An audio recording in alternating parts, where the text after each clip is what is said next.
सिद्धानम् नमो सिद्धानम् नमो आयर्यानम् नमो आयर्यानम् नमो वज्रायानम् नमो वज्रायानम् नमो लोये सौवसाहुनम्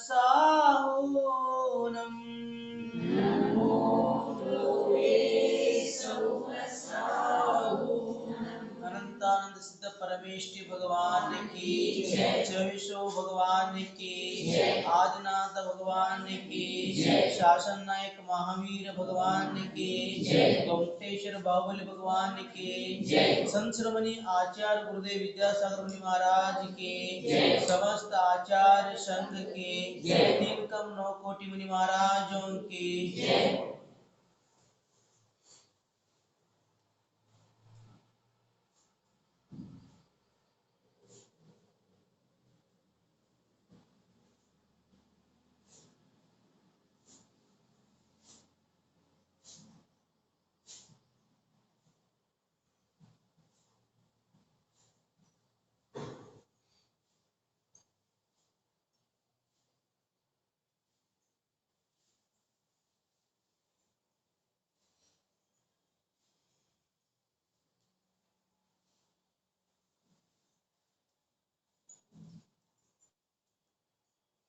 यह विधि टाढ़ो होय के प्रथम पढ़े जो पाठ धन्य ईश्वर देव तुम नाशे कर्म जुआर अनंत चतुष्टय के धनी तुम ही हो शिरदार मुक्ति वरु के कंठ तुम तीन भुवन के राज तिरु जग की पीड़ा हरन भवजति शोषणहार न्याय हो तुम ईश्वर के शिव सुख के करता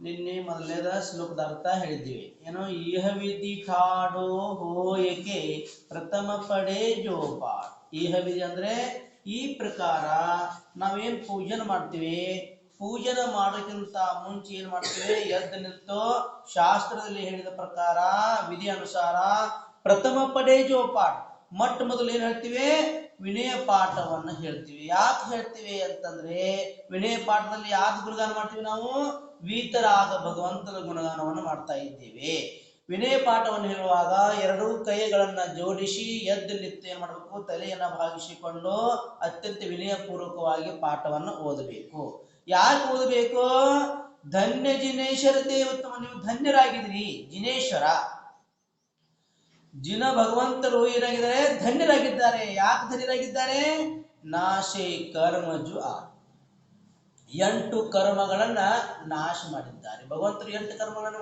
ನಾಶ ಮಾಡಿದ್ದಾರೆ ಅರಿಹಂತ ಭಗವಂತರು ಎಷ್ಟು ಕರ್ಮಗಳನ್ನು ನಾಶ ಮಾಡಿದ್ದಾರೆ 4 ಕರ್ಮಗಳನ್ನು ನಾಶ ಮಾಡಿದ್ದಾರೆ ಸಿದ್ಧ ಭಗವಂತರು ಎಷ್ಟು ಕರ್ಮಗಳನ್ನು ನಾಶ ಮಾಡಿದ್ದಾರೆ 8 ಕರ್ಮಗಳನ್ನು ನಾಶ ಮಾಡಿದ್ದಾರೆ 4 ಕರ್ಮಗಳು ಯಾವ್ಯಾವ ನಾಶ ಮಾಡಿದ್ದಾರೆ ಅರಿಹಂತ ಭಗವಂತರು ಜ್ಞಾನಾವರಣೀಯ ದರ್ಶನಾವರಣೀಯ ಮೋಹಿನಿಯ ಮತ್ತು ಅಂತರಾಯ ಇವು 4 ಘಾತಿ ಕರ್ಮ ಅಂತ ಕರೆಸಿಕೊಳ್ಳಲ್ಪಡ್ತವೆ ಈ 4 ಘಾತಿಯ ಕರ್ಮಗಳನ್ನ ನಾಶ ಮಾಡಿ ಕೇವಲ ಜ್ಞಾನವನ್ನು ಪ್ರಾಪ್ತ ಮಾಡಿಕೊಂಡಿದ್ದಾರೆ ಅರಿಹಂತ ಭಗವಂತರು ದೊಡ್ಡವರು ಅಥವಾ ಸಿದ್ಧ ಭಗವಂತರು ದೊಡ್ಡವರು ಸಿದ್ಧ ಭಗವಂತರು 8 ಕರ್ಮಗಳನ್ನು ನಾಶ ಮಾಡಿ 8 ಗುಣಗಳನ್ನು ಪ್ರಾಪ್ತ ಮಾಡಿಕೊಂಡಿದ್ದಾರೆ ಅರಿಹಂತ ಭಗವಂತರು 4 ಘಾತ್ಯ ಕರ್ಮವನ್ನು ನಾಶ ಮಾಡಿ ಏನ್ ಮಾಡ್ಕೊಂಡಿದ್ದಾರೆ 4 ಗುಣಗಳನ್ನು ಪ್ರಾಪ್ತ ಮಾಡಿಕೊಂಡಿದ್ದಾರೆ ಆದ್ರೆ ನಾವು ನಮೋಕಾರ ಮಂತ್ರದಲ್ಲಿ ಮೊಟ್ಟ ಮೊದಲು ಯಾರಿಗೆ ನಮಸ್ಕಾರವನ್ನು ಮಾಡ್ತೀವಿ ಯಾಕೆ ಅರಿಹಂತ ಭಗವಂತರು ನಮ್ಮೆಲ್ಲರಿಗೆ ಉಪಕಾರವನ್ನು ಮಾಡಿ ಹೋದರು ಉಪದೇಶವನ್ನ ಕೊಟ್ಟು ಹೋದರು ಮಾರ್ಗವನ್ನು ತೋರಿಸಿಕೊಟ್ರು ಸಮ್ಯಕ್ ದರ್ಶನ ಜ್ಞಾನ ಚಾರಿತ್ರದಿಂದ ಮುಕ್ತಿ ಮಾರ್ಗ ಇದೆ ಅಂತ ಹೇಳಿಕೊಟ್ಟವ್ರು ನಮ್ಮ ಇಡೀ ಜಗತ್ತಿಗೆ ಯಾರೋ ಅರಿಹಂತ ಭಗವಂತರು. ಅದಕ್ಕಾಗಿ ಉಪಕಾರಗಾರನಿಗಾಗಿ ನಾವೇನ್ ಮಾಡ್ತೀವಿ, ಅವ್ರನ್ನ ಮೊದಲ ನಮಸ್ಕಾರವನ್ನು ಮಾಡ್ತೀವಿ.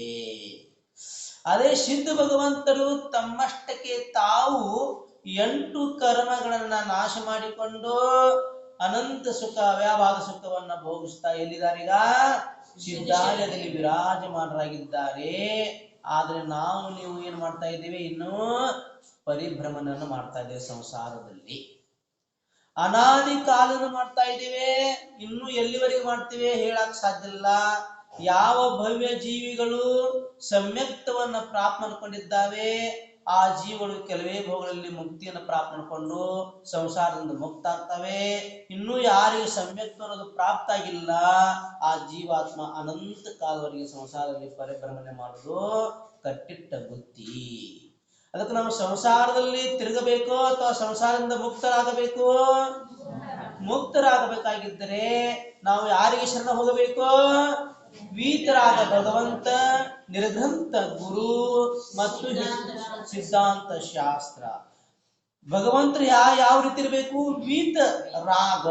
ವೀತ ಅಂದ್ರೆ ಕಳೆದು ಹೋದಂಥದ್ದು. ಏನ್ ಹೋಗಿರ್ಬೇಕು? ಕಳೆದು ಹೋಗಿರ್ಬೇಕು. ಅವ್ರ ಹತ್ರ ರಾಗ ಇರಬೇಕು. ರಾಗನೂ ಇರಬಾರದು, ದ್ವೇಷನೂ ಇರಬಾರದು. ಈ ಎರಡುಗಳಿಂದ ಮುಕ್ತರಾದಂಥವರಿಗೆ ನಾವೇನಂತೀವಿ? ವೀತರಾಗ ಭಗವಂತರು ಅಂತ ಕಲ್ಪಿಸ್ತೇವೆ. ಆ ವೀತರಾಗ ಭಗವಂತರಿಗೆ ಶರಣ ಹೋಗಬೇಕು. ವೀತರಾಗ ಭಗವಂತರು ಮತ್ತೇನಿರ್ತಾರ? ಅವರು ವೀತರಾಗ ಭಗವಂತರು ಅಷ್ಟೇ ವೀತರಾಗುತ್ತಾ ಅಷ್ಟೇ ಇರಲ್ಲ. ಅವ್ರ ಹತ್ರ ಮತ್ತೇನಿರುತ್ತೆ? ಸರ್ವಜ್ಞತ್ವ ಅದಿರ್ತತಿ. ಸರ್ವವನ್ನ ಬಲ್ಲವರೇ ಸರ್ವಜ್ಞ. ಸರ್ವಜ್ಞ ಯಾರಿಗಂತಾರೆ? ಸರ್ವವನ್ನ ಬಲ್ಲವನೇ ಸರ್ವಜ್ಞ. ಕೇವಲ ಜ್ಞಾನವನ್ನು ಹೊಂದಿರುವಂತವರಿಗೆ ನಾವು ಏನಂತ ಕರಿತೀವಿ? ಸರ್ವಜ್ಞ ಅಂತ ಕರಿತೀವಿ. ಎಲ್ಲ ಇಡೀ 3 ಲೋಕ ಮತ್ತು 3 ಲೋಕದಲ್ಲಿರುವಂತಹ ಸಮಸ್ತ ಲೋಕ ಮತ್ತು ಅಲೋಕದಲ್ಲಿರುವಂತಹ ಸಮಸ್ತ ದ್ರವ್ಯ ಪರ್ಯಾಯಗಳನ್ನ ಏಕಕಾಲದಲ್ಲಿ ತಿಳಿದುಕೊಳ್ಳುವಂತಹ ದಿವ್ಯ ಶಕ್ತಿ ಯಾರಲ್ಲಿ ಇರ್ತತಿ ಅಂತ ಕೇಳಿದಾಗ ಯಾರಲ್ಲಿರುತ್ತೆ? ವೀತರಾಗ ಭಗವಂತನಲ್ಲಿರುತ್ತೆ, ಸರ್ವಜ್ಞನಲ್ಲಿರುತ್ತೆ. ಹಿತೋಪದೇಶಿ ಯಾರು ನಮಗೆಲ್ಲರಿಗೆ ಹಿತವಾದಂತ ಮಿತವಾದಂತ ಉಪದೇಶವನ್ನು ಕೊಟ್ಟು ಹೋಗಿದ್ದಾರೆ, ಹಿತವನ್ನು ಉಂಟು ಮಾಡುವಂತ ಉಪದೇಶವನ್ನು ಕೊಟ್ಟು ಹೋಗಿದ್ದಾರೆ.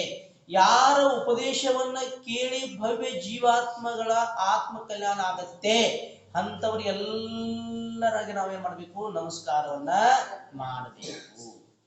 ಹಿತೋಪದೇಶ, ಹಿತವನ್ನುಂಟು ಮಾಡುವಂತ ಉಪದೇಶ ಮಾಡಿ ನಮಗೆ ಅವರೆಲ್ಲರೂ. ಆತ್ಮನಿಗೆ ಹಿತವನ್ನುಂಟು ಮಾಡುವಂತದ್ದು, ಶರೀರಕ್ಕಲ್ಲ. ಶರೀರಕ್ಕೆ ಉಪದೇಶ, ಶರೀರಕ್ಕೆ ಹಿತವನ್ನುಂಟು ಮಾಡುವಂಥದ್ದು ಉಪದೇಶ ಕೊಡಾಕ್ಬೇಕನ? ಯಾರು ಕೊಡಾಕಬೇಕಾಗಿಲ್ಲ. ನಿಮ್ಗೆ ಶಕೆ ಆಗ್ತಾ ಇದೆ, ಫ್ಯಾನ್ ಹಚ್ಕೊಂತ ಯಾರು ಹೇಳಾಕ್ಬೇಕ? ನಿಮ್ಗೆ ಬ್ಯಾಸ್ಯಾಗ ಶಕೆ ಆಗ್ತಾ ಇದೆ, ಫ್ಯಾನ್ ಹಚ್ಕೊಳ್ಳಿ ಅಂತ ಯಾರು ಹೇಳಾಕ್ಬೇಕನ? ನೀವು ಆಟೋಮೆಟಿಕ್ಲಿ ಹಚ್ಕೋತೀರಿ.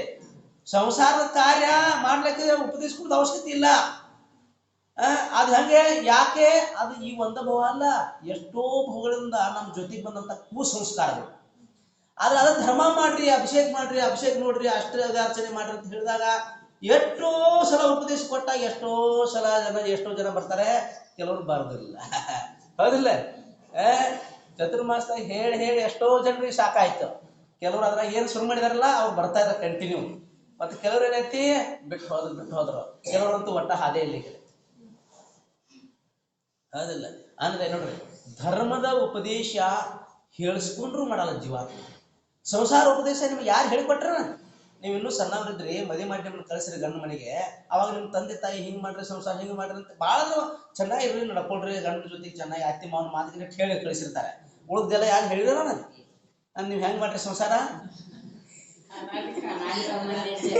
ಅನಾದಿ ಕಾಲದಿಂದ ನಿಮ್ಮ ಆತ್ಮನ ಮೇಲೆ ಬಿದ್ದಂತ ಕುಸಂಸ್ಕಾರಗಳು. ಸುಸಂಸ್ಕಾರ ಅಲ್ಲ ಇದು. ಸುಸಂಸ್ಕಾರ ಯಾವ?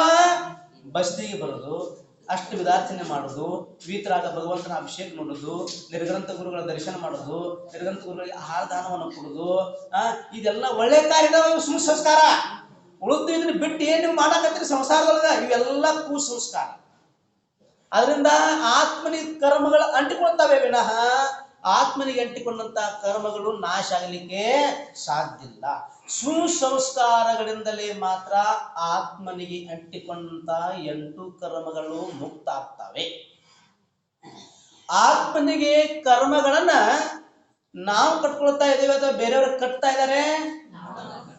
ನಿಮಗೆ ಸಂಸಾರದಲ್ಲಿ ನೀವೇ ಕಟ್ಕೊಂಡ್ರು ಅಥವಾ ನಿಮ್ ಬೇರೆಯವ್ರು ಯಾರು ಕಟ್ಟರು? ಆ ನೀವ ನಿತ್ತಾಗ ತಾನೆ ಅವ್ರು ಕಟ್ತಾರ, ಹೌದಿಲ್ಲ? ನೀವೇ ನಿತ್ತಾಗ ಅವ್ರು ಕಟ್ತಾರ್ತಾನೆ, ಹೌದಿಲ್ಲ? ಕಟ್ಸ್ಕೊಳ್ಳೋರು ಯಾರು? ನೀವೇ. ಆ ಕಟ್ಸಿಕೊಳ್ಳುವಾಗಿರುವಂತ ಹೌಸ್ ನಿಮ್ಮದು ಎಷ್ಟಿರುತ್ತೆ ನೋಡ್ಬೇಕು. ಅದೇ ಮುಂದ ಅಂದ್ರೆ ಸಂಸಾರದಲ್ಲಿ ಬೀಳ್ಬೇಕಾದ್ರೆ ಬಿ ಜೀವ ಎಷ್ಟು ಆನಂದದಿಂದ ಬೀಳ್ತಾನ, ಎಷ್ಟು ಖರ್ಚು ಮಾಡ್ತಾನ್ರಿ. ಈಗಂತೂ ಮದುವೆ ಅಂದ್ರೆ ಒಂದು ಇದಾಗಿಬಿಟ್ಟಿದೆ. ಅದ್ರಾಗ ತಿರದಾಳಗಂತೂ ಭಾರಿ ಜೋರಂತೆ. ಅದೇನು ಸಂಗೀತಗಾರ ಹೇಳ್ತಾರಂತೆ ಈಗ ಮದುವೆಗೆ. ನಾನು ಪ್ರಥಮ ಕೇಳಿದೆ. ಅಂದ್ರೆ ಅದೇ ಅದೇ ನೋಡ್ರಿ, ಅದೇ ನಿಮ್ಮದೊಂದು ಹುಟ್ಟು ಹಬ್ಬ ಐತಿ ಅಥವಾ ಏನಾದ್ರು ಕಾರ್ಯಕ್ರಮ ಐತಿ, ಅವತ್ತು ಬಸ್ತಿ ಒಳಗ ಸಂಗೀತಗಾರನ ಕರೆಸಿ ಎಲ್ಲಾ ಜನರಿಗೂ ವಿಧಾನ ಇಟ್ಟು ಆಹಾರ ದಾನ ಕೊಟ್ರೆ ಎಷ್ಟು ಪುಣ್ಯ ಬಂದಾಗತ್ರಿ, ಎಷ್ಟು ಪುಣ್ಯ ಬಂದಾಗತ್ರಿ. ಇದು ಯಾರು ಮಾಡ್ತೀರೇನ? ಯಾರು ಮಾಡಲ್ಲ. ಅಂದ್ರೆ ಏನಿದೆ ಆತ್ಮ ಸಂಸಾರದೊಳಗ ಅನಾದಿ ಕಾಲದಿಂದ ಇದೇ ಕಾರಣ ನಾವು ತಿರುಗ್ತಾ ಇದ್ದೀವ್ರಿ. ಅದಕ್ಕೆ ಇವ್ನು ಮಾಡಬಾರ್ದು, ಅವ್ರು ಮಾಡ್ರಂತ ನಾವು ಮಾಡ್ರಂತ ಅವ್ರು ನೋಡಿ ಸಂಸಾರದಾಗ ಎಲ್ಲ ಮಾಡ್ತೀವಲ್ಲ, ಅದ ನೀವು ಧರ್ಮ ಯಾಕೆ ಮಾಡಂಗಿಲ್ಲ? ಅವನು ಪ್ರತಿನಿತ್ಯ ಅಭಿಷೇಕ ಮಾಡ್ತಾನಪ್ಪ, ನಾವು ಹೋಗ್ಬೇಕು ಅಭಿಷೇಕ ಪ್ರತಿನಿತ್ಯ, ನಾನು ಮಡಿ ಉಟ್ಕೋಬೇಕು. ಅವಳು ಡೈಲಿ ಅಷ್ಟುದಾರ್ಚನೆ ಮಾಡ್ತಾಳೆ, ನಾನು ಹೋಗ್ಬೇಕು ಅಷ್ಟುದಾರ್ಚನೆ ಮಾಡಬೇಕು. ಅವಳು ಡೈಲಿ ದಾನ ಧರ್ಮ ಮಾಡ್ತಾಳೆ, ನಾನು ದಾನ ಧರ್ಮವನ್ನು ಮಾಡಬೇಕು. ಅವಳು ಡೈಲಿ ಸ್ವಾಧ್ಯಾಯ ಮಾಡ್ತಾಳೆ, ನಾನು ಸ್ವಾಧ್ಯಾಯ ಮಾಡ್ಬೇಕು. ಈ ಭಾವ ಯಾಕೆ ನಿಮ್ಮ ಹತ್ತಿರ ಬರಲ್ಲ? ಅವಳು ಮಗಂದು ಮದುವೆ ಬಹಳ ಭರ್ಜರಿ ಮಾಡಿದ್ರೆ ನನ್ನ ಮಗಂದು ಚಲೋ ಮಾಡು, ಹೌದಿಲ್ಲ? ಇದು ಬರಲ್ಲ. ಅದೇ ಇದ್ಯಾಕೆ ಬರಲ್ಲ? ಇದ್ಯಾಕೆ ಬರಲ್ಲ? ಅವಳು ಪ್ರತಿನಿತ್ಯ ಸ್ವಾಧ್ಯಾಯ ಮಾಡ್ತಾಳೆ, ಪ್ರತಿನಿತ್ಯ ಅಷ್ಟು ವಿಧಾರ್ಚನೆಯನ್ನು ಮಾಡ್ತಾಳೆ, ಮಾಸ ಮಾಡ್ತಾಳೆ, ರಾತ್ರಿ ಭೋಜನ ತ್ಯಾಗಿ ಅವಳು, ನೀರು ಸೋಸಿ ಕುಡಿತಾಳೆ, ಪರೋಪಕಾರ ಮಾಡ್ತಾಳೆ. ಈ ಭಾವ ನಮ್ಮ ಹತ್ತಿಕ್ಕೆ ಯಾಕೆ ಬರಲ್ಲ? ಇದನ್ನ ನೋಡಿ ಕಲಿ. ಆ ಕುಸಂಸ್ಕಾರಗಳನ್ನು ಕಲಿಯಕ್ಕೆ ಹೋಗ್ಬೇಡ್ರಿ, ಅವು ತಾಂತನ ಬರ್ತಾವು, ಅವು ಯಾರಿಗೆ ಕಲ್ಸಕ್ ಹಚ್ಚಲ್ಲ. ಇವತ್ತನ್ನು ಕಲಿಬೇಕೇ ವಿನಃ ನಾವು ಬೇರೆ ಯಾವುದೋ ಕಲಿಲಿಕ್ಕೆ ಹೋಗಬಾರದು. ಸಂಸಾರ ಬಹಳ ಏನಿದೆ, ದುಃಖಮಯವಾಗಿದೆ. ಸಂಸಾರ ಮಾಬಲ್ ಮಾಡೋದು ಹೇಳ್ತಿರು, ಎಲ್ಲಿ ಇರ್ತಾರಲ್ಲ ನಿಮ್ಮಲ್ಲಿ ಸಾಕಿ, ಆತ್ಮ ಏನಾಗಿದೆ, ಜ್ಞಾನಮಯವಾಗಿದೆ, ಸಂಸಾರವು ದುಃಖಮಯವಾಗಿದೆ, ಶರೀರವು ರೋಗಮಯವಾಗಿದೆ ಅಂತ ಅವ್ರ ವಾಕ್ಯ ಪ್ರಸಿದ್ಧವರು. ಸಂಸಾರ ಏನಾಗಿದೆ, ದುಃಖಮಯವಾಗಿದೆ. ಇಲ್ಲಿ ಕೃತವಾಗಿ ಯಾರಿಗೆ ಸುಖ ಆಯ್ತು? ಒಬ್ಬರು ಹೇಳ್ರು, ಸುಖ ಐತೇನ ಸಂಸಾರದಾಗ? ಸಂಸಾರ ಮೇ ಸುಖ ಹೋತಾ ತೋ ತೀರ್ಥಂಕರ ಕ್ಯೋ ತ್ಯಾಗೆ. ಸಂಸಾರದೊಳಗೆ ಸುಖ ಹೋಗಿತ್ತಂದ್ರ ಚಕ್ರವರ್ತಿ, ತೀರ್ಥಂಕರರು, ರಾಜರು, ಮಹಾರಾಜರು, ಮಾಂಡಲಿಕರು ಎಲ್ಲ ಸಂಸಾರವನ್ನ ತ್ಯಾಗ ಮಾಡಿ ತಿಲಾಂಜಲಿ ಕೊಟ್ಟದಕ್ಕೆ ದಿನೇಶ್ವರ ದೀಕ್ಷೆಯನ್ನು ಯಾಕೆ ತಗೋತಿದ್ರು? ಯಾಕೆ ತಗೋತಾರೆ ಹೇಳ್ರಿ ನೋಡೋಣ. ಸಂಸಾರದಾಗ ಸುಖ ಇರ್ತಂದ್ರೆ ನಿಮಗೆ ಏನಿದೆ, ಭಾಳದ್ರ ಒಂದು ಇರ್ಲಕ್ ಮನೆ, ಒಂದ್ 4, 5, 10 ಎಕರೆ 15 ಎಕರೆ ಹೊಲ, ಇದಕ್ಕಿಂತ ಹೆಚ್ಚೈತೇನ? ಭಾಳ ಕೆಲವರು 40-50 ಎಕರೆ ಇರ್ಬೇಕು, ಇಲ್ಲಿ ಕೇರಳ ಇರ್ಬೇಕು, ಅಷ್ಟೋ ದಾರ ಬಿಡ್ರೆ 50 ಎಕರೆ 100 ಎಕರೆ ಇದ್ದವ್ರು ಬೇದಾರ. ಭರತ್ ಚಕ್ರವರ್ತಿಯಿಂದ ಎಷ್ಟಿತ್ರಿ? 6 ಖಂಡಗಳ ಅಧಿಪತಿ. ಎಷ್ಟು ಖಂಡದ ಅಧಿಪತಿ? 6 ಖಂಡದ ಅಧಿಪತಿ. ನಿಮ್ಮ ತೇರ್ದಾಳದ ಸಂಖ್ಯೆ ಐತ್ಲ, ಇದರ 2 ಪಷ್ಟು ಹೆಂಡ್ರು, 96,000. 364 ದಿವಸಕ್ಕೆ ಒಬ್ಬೊಬ್ಬ ವೈದ್ಯ ಸೇವಾ ಮಾಡವ. ಡೈಲಿ ಒಬ್ಬ ಶರೀರ ಚೆಕ್ ಮಾಡಿ ಹೋಗ್ತಿದ್ದ ಡಾಕ್ಟರ್ ಬಂದ್ ಬೆಳಿಗ್ಗೆ ಯಾವ ಕಾಯಿಲೆ ಆಗಿದೆ ಅಂತ. ಡೈಲಿ ಒಬ್ಬ ಅಡಿಗೆ ಭಟ, ಡೈಲಿ ಒಬ್ಬ ವ್ಯಂಜನ ಮಾಡಿ ಹಾಕ, ವಿವಿಧ ಪ್ರಕಾರದ ವ್ಯಂಜನ ತಿನ್ಲಿಕ್ಕೆ ಡೈಲಿ ಒಬ್ಬ ಬೇರೆನೆ. 14 ರತ್ನ ನಾವು ನಿಧಿ, ಅಕ್ಷುಣ್ಯ ಸೈನ್ಯ, ಈ ಎಲ್ಲ ಇದ್ರು ಕೂಡ ಅವನ ಚಕ್ರವರ್ತಿ ಅಂದ್ರೆ ಹುಲ್ಲಿಗೆ ಸಮಾನ ಅಂತ ತಿಳ್ಕೊಂಡು. ಇದೇನೈತಿ? ಹುಲ್ಲಿಗೆ ಸಮಾನ. ನಾವೇನ್ ತಗೊಳ್ತಾ ಇದ್ದೀವಿ? ಅದರಲ್ಲಿ ನಿಜವಾದಂತ ಭಾವನೆ ಮಾಡ್ತಾ ಇದೀವಿ ಅನ್ನೋದು ಸಂಸಾರದಲ್ಲಿ ಪರಿಮಾಣ ಮಾಡ್ತಾ ಇದ್ದೀವಿ. ನಮ್ಮ ಕಣ್ಣಿಗೆ ದುಡ್ಡು ಕಾಣ್ತದ, ದುಡ್ಡು ಅಂತ ತಿಳ್ಕೊತೀವಿ ನಾವೇ. ಆದ್ರೆ ಚಕ್ರವರ್ತಿ ಅಂತ ತಿಳ್ಕೊತಿದ್ದ, ಇದು ಹುಲ್ಲು ಕಸ ಇದ್ದಂಗ ಅಂತ ತಿಳ್ಕೊತಿದ್ದವ. ಅನಂತ ಅವನ ಸಂಸಾರದಲ್ಲಿದ್ದರೂ ಕೂಡ ಇಲ್ಲದಂತೆ ಇದ್ದ ಭರತ್ ಚಕ್ರವರ್ತಿ. ಹಾಗೆ ಸಂಸಾರ ಏನಿದೆ, ದುಃಖಮಯವಾಗಿದೆ. ಅದಕ್ಕಾಗಿ ಚಕ್ರವರ್ತಿಗಳು, ತೀರ್ಥಂಕರರು, ಕಾಮದೇವರು, ರಾಜರು, ಮಹಾರಾಜರು, ಮಾಂಡಲಿಕರು ಎಲ್ಲವನ್ನ ತ್ಯಾಗ ಮಾಡಿ ಎಲ್ಲಿಗೆ ಹೋದ್ರವರು? ತಮ್ಮ ಆತ್ಮನನ್ನು ಏನ್ ಮಾಡ್ಕೊಂಡ್ರು? ಪರಮಾತ್ಮನಾಗಿ ಮಾಡ್ಕೊಂಡ್ರು. ಮತ್ತು ಅನಂತ ಸುಖ, ಅವ್ಯಾಭಾದ ಸುಖವನ್ನ ಭೋಗಿಸ್ತಾ ಇದ್ದಾರೆ. ಇವತ್ತು ನಾವಿಲ್ಲಿ ಸಂಸಾರದಲ್ಲಿ ಇಂದ್ರಿಯ ಸುಖಗಳನ್ನು ಭೋಗಿಸ್ತಾ ಕೂತಿದ್ದೀವಿ. ಕ್ಷಣಿಕ ಸುಖ, ಕ್ಷಣಿಕ ಸುಖದಗೋಸ್ಕರವಾಗಿ ಏನ್ ಮಾಡ್ತಾ ಇದ್ದೀವಿ? ಆತ್ಮನಿರುವಂತ ಅಮೂಲ್ಯ ರತ್ನ ತುಂಬಿದವಲ್ಲ, ಆ ಕಡೆ ಲಕ್ಷ್ಯ ಕೊಡ್ತಾ ಇಲ್ಲ. ಅವು ಕಳುವಾಗ್ತಾ ಇದ್ದಾವೆ. ಆತ್ಮನಲ್ಲಿ ತುಂಬಿದಂತಹ ಸಮ್ಯಕ್ ದರ್ಶನ, ಸಮ್ಯಕ್ ಜ್ಞಾನ, ಸಮ್ಯಕ್ ಚಾರಿತ್ರ ರತ್ನಗಳ ಕಳುವಾಗ್ತಾ ಇದ್ದಾವೆ. 8 ಕರ್ಮಗಳ ಹರಣ ಮಾಡ್ಕೊಂಡು ಹೋಗ್ತಾ ಇದ್ದಾವೆ. ಅಂತ ಅಮೂಲ್ಯವಾದಂತ ರತ್ನಗಳ ಕಡೆಗೆ ನಮಗೆ ಒಂದು ಈಟೂ ಲಕ್ಷ್ಯನೇ ಇಲ್ಲ. ಮಾತ್ರ ಜಡ ರತ್ನಗಳ ಕಡೆ ನಮಗೆ ರೀತಿ ಲಕ್ಷ್ಯ ಐತಿ. ಹೌದಿಲ್ಲ? ಜಡರತ್ನದ ಕಡೆ ನೋಡ್ರಿ, ಬಂಗಾರ ದಿನದಿಂದ ದಿನಕ್ಕೆ ರೇಟ್ ಹೆಚ್ಚಾಗ್ತಾ ಇದೆ. ಆದ್ರೂ ಕೂಡ ಎಲ್ಲರಿಗೂ ಬಂಗಾರ ಇಷ್ಟ, ಹೆಣ್ಣು ಮಕ್ಕಳಿಗೆ. ಹೌದಿಲ್ಲ? ಆದ್ರೆ ಆ ಬಂಗಾರ ಅಂತ ಬಾಳ್ಬೇಕು, ಬದುಕನ್ನ ಬಂಗಾರ ಮಾಡ್ಕೋಬೇಕು ಅನ್ನುವಂತ ಲಕ್ಷ್ಯ ಯಾರ ಕಡೆ ಐತಿ ಹೇಳ್ಬೇಡ. ಈ ನಮ್ಮ ಬದುಕನ್ನೇ ಬಂಗಾರವಾಗಿ ಮಾಡ್ಕೋಬೇಕು. ನಾವು ಬಂಗಾರ ಅಂದ್ರೆ ಒಳ್ಳೇದು, ಬದುಕನ್ನ ಬಂಗಾರ ಆಗಿ ಮಾಡ್ಕೋಬೇಕು ಅನ್ನುವಂತ ಭಾವನೆ ಎಷ್ಟು ಜನರ ಹತ್ತಿರ ಇದೆ ನೋಡಿ. ಅದೇ ಬಂಗಾರ ಎಷ್ಟು ರೇಟ್ ಹೆಚ್ಚಾಗಿಲ್ಲ, ಅದು ದಿನದಿಂದ ದಿನಕ್ಕೆ ಅದನ್ನು ಕೊಂಡ್ಕೊಳ್ಳುವಂತ ಸಂಖ್ಯೆ ಏನಾಗ್ತಾ ಇದೆ, ಹೆಚ್ಚಾಗ್ತಾ ಇದೆ. ಆದ್ರೆ ಬಾಳನ್ನೇ ಬದುಕನ್ನೇ ಬಂಗಾರವಾಗಿ ನಾಯಿ ಮಾಡಿಕೊಳ್ಳುವಂತ ಜನರ ಸಂಖ್ಯೆ ಏನಾಗ್ತಾ ಇದೆ, ಬಹಳ ಕಡಿಮೆ ಆಗ್ತಾ ಇದೆ. ಈ ಪ್ರಕಾರ 8 ಕರ್ಮಗಳನ್ನು ನಾಶ ಮಾಡಿ ಹೋದ್ರು ಸಿದ್ಧ ಭಗವಂತರು. ಅರಿಹಂತ ಭಗವಂತರು 4 ಕರ್ಮಗಳನ್ನು ನಾಶ ಮಾಡಿದ್ರು. ಆದ್ರೆ ಅರಿಹಂತ ಭಗವಂತರು ನಮ್ಮೆಲ್ಲರಿಗೆ ಪರಮ ಉಪಕಾರವನ್ನು ಮಾಡಿಕೊಟ್ರು. ಹೀಗೆ ಹೋದ್ರೆ ನೀವು ಎಲ್ಲಿ ಹೋಗ್ತೀರಿ, ಸಿದ್ಧಾಲಯಕ್ಕೆ ಹೋಗ್ತಿರತ್ತ ಮಾರ್ಗವನ್ನು ತೋರಿಸಿಕೊಟ್ಟಂತ ಮಹಾ ಪರೋಪಕಾರಿ ಯಾರಂತ ಕೇಳಿದ್ರೆ ಅರಿಹಂತ ಭಗವಂತರು. ಸಿದ್ಧ ಭಗವಂತರು ಯಾರಿಗೆ ಏನೂ ಉಪದೇಶ ಕೊಡಲಿಲ್ಲ, ಮಾತ್ರ ತಮ್ಮ ಆತ್ಮದೊಳಗೆ ಲೀನಾದರು. ಶುಕ್ಲ ಧ್ಯಾನವನ್ನು ಮಾಡ್ತಾ ಶುರು ಮಾಡಿದ್ರು. ತೃತೀಯ ಶುಕ್ಲ ಧ್ಯಾನವನ್ನು ಮಾಡಿ ಘಾತಿ ಕರ್ಮ ನಾಶ ಮಾಡಿದ್ರು. ಚತುರ್ಥ ಶುಕ್ಲ ಧ್ಯಾನ ಮುಖಾಂತರವಾಗಿ ಅಘಾತಿ ಕರ್ಮವನ್ನು ನಾಶ ಮಾಡಿದ್ರು. ಮತ್ತು 8 ಗುಣಗಳನ್ನ ಪ್ರಾಪ್ತ ಮಾಡ್ಕೊಂಡು ಎಲ್ಲಿದ್ರ ಅವರು ಸಿದ್ಧಾಲಯೊಳಗೆ ವಿರಾಜಮಾನ ಆಗ್ತಾರೆ. ಯಾವ ಅವಸ್ಥೆಯೊಳಗೆ ಧ್ಯಾನ ಕೂತಿರ್ತಾರೆ ಅದೇ ಅವಸ್ಥೆಯೊಳಗೆ ಸಿದ್ಧಾಲಯಕ್ಕೆ ಹೋಗಿ ಅವರು ವಿರಾಜಮಾನ ಆಗ್ತಾರೆ. ಪದ್ಮಾಸನದಲ್ಲಿ ಕೂತಿದ್ರೆ ಪದ್ಮಾಸನದಲ್ಲಿ, ಖಡ್ಗಾಸನದಲ್ಲಿ ಕೂತಿದ್ರೆ ಖಡ್ಗಾಸನದಲ್ಲಿ, ಅದೇ ಆಸನದಲ್ಲಿ ಹೋಗಿ ಅಲ್ಲಿ ವಿರಾಜಮಾನ ಆಗ್ತಾರೆ. ಘನ ವಾತವಲೆ, ತನ್ನ ವಾತವಲೆ ಮತ್ತ ಘನೋದಯ ವಾತವಲೆ, ಯಾವ ವಾತವಲೆ ಇರ್ತಾರೋ ವಾತವಲೆದೊಳಗೆ ಹೋಗಿ ವಿರಾಜಮಾನ ಆಗ್ತಾರೋ. ಅಂತ ಭಗವಂತರನ್ನ ನಾವು ಏನ್ ಮಾಡಬೇಕು, ನಮ್ಮ ಆತ್ಮನು ಕೂಡ ಆಗಲಿ ಅನ್ನುವಂತ ಭಾವ ಒಂದೇ ಇರಬೇಕು. ನಾವು ಪೂಜೆ ಮಾಡಲಿ ಅಥವಾ ಏನೇ ಕ್ರಿಯೆ ಮಾಡಲಿ, ಸಾಮಾಯಿಕ ಮಾಡಲಿ, ಜಪ ತಪ ಮಾಡಲಿ, ದಾನ ಧರ್ಮ ಮಾಡಲಿ, ಏನೇ ಮಾಡಿದ್ರು ಕೂಡ ಆತ್ಮೊಳಗೆ ಒಂದೇ ಲಕ್ಷ್ಯ ಇರಬೇಕು, ಒಂದೇ ತದ್ಗುಣ ಲಬ್ಧಿ. ಯಾವುದೇ ಸಂಸಾರದ ಲೌಕಿಕ ಆಕಾಂಕ್ಷೆಗಳನ್ನು ಇಟ್ಕೊಂಡು ನಾವು ಧರ್ಮ ಮಾಡಿದ್ವಿ ಅಂತಂದ್ರೆ ನಾವು ಸಮ್ಯಕ್ ದೃಷ್ಟಿ ಅನ್ಸ್ಕೊಳ್ಳಿಕ್ಕೆ ಸಾಧ್ಯ ಇಲ್ಲ. ಸಮ್ಯಕ್ ದೃಷ್ಟಿ ಬಹಳ ವಿಶಾಲವಾದಂತ ಅರ್ಥ ತುಂಬಿದೆ ಅದರಾಗ. ಸಮ್ಯಕ್ತದ ಮಹಿಮೆಯನ್ನ ರತ್ನಕನ ಶಾಸ್ತ್ರದಲ್ಲಿ ಹೇಳಿರ್ಬೇಕಲ್ಲ, ಭಯಾಜಿ ವರ್ಣನೆ ಮಾಡಿರ್ಬೇಕಲ್ಲ. ಮೊನ್ನೆ ಶ್ಲೋಕ ಹಿಡ್ಕೊಂಡು 51ನೇ ಶ್ಲೋಕದವರೆಗೆ 50ನೇ ಶ್ಲೋಕದವರೆಗೆ ಪೂರ ಏನಿದೆ ಅದ್ರೊಳಗ ಸಮ್ಯಕ್ತದ ವರ್ಣನೆ. 51 ಹಿಡ್ಕೊಂಡು 55ರವರೆಗೆ ಏನಿದೆ ಸಮ್ಯಕ್ ಜ್ಞಾನದ ವರ್ಣನೆ ಇದೆ. 55 ಹಿಡ್ಕೊಂಡು 151ರವರೆಗೆ ಏನಿದೆ ಚಾರಿತ್ರದ ವರ್ಣನೆ ಇದೆ. ನೋಡಿ ಹೆಂಗ ವರ್ಣನೆ ಮಾಡಿದಾರೆ ಶ್ರಾಪಾಚಾರ. ಜ್ಞಾನದ ಬಹಳ ಕಡಿಮೆ ವರ್ಣನೆ ಮಾಡಿದಾರೆ. 5 ಶ್ಲೋಕ. ಮೋಕ್ಷ ಮಾರ್ಗದಲ್ಲಿ ಜ್ಞಾನಕ್ಕೆ ಬೆಲೆ ಇಲ್ಲ. ನಿಮ್ಗೆ ನಮೋಕಾರ ಮಂತ್ರ ಬಂದ್ರೆ ಸಾಕು, ಬೇರೆ ಏನು ಬೇಡ ಅಂತಾರ ಅವ್ರು ಆಚಾರ್ಯರು. ಏನ್ ಬೇಕು? ಶ್ರದ್ಧಾ ಬೇಕು.